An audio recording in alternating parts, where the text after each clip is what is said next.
Film toplusundan 25. meselenin izahına bak.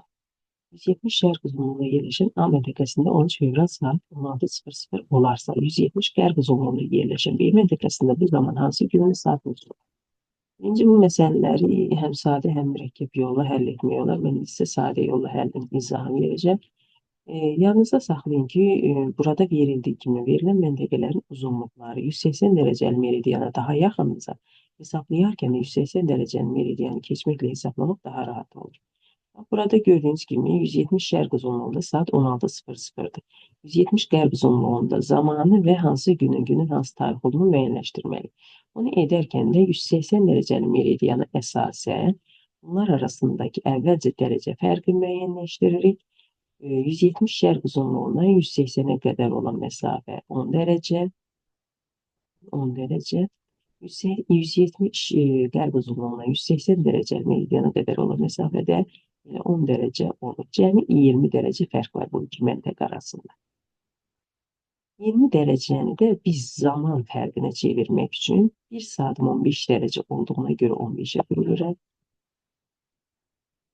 Bu da edir. Biri düşür, 5'te qalır.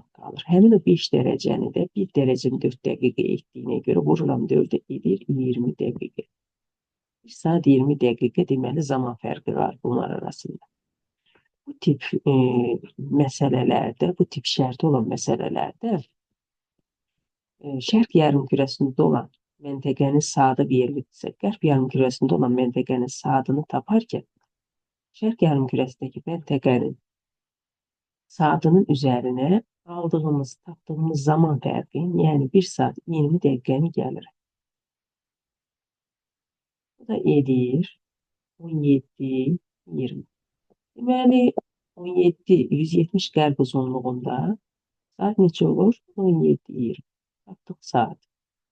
Gün olaraq isə qərb uzunluğunda olduğuna görə şərq uzunluğundakı gündən bir gün geri götürür. Yəni 13 fevraldırsa şərq uzunluğunda, 12 fevralda qərb uzunluğundakı məntəqədəki gün olur. 12 fevral, 17, 20. C variantı.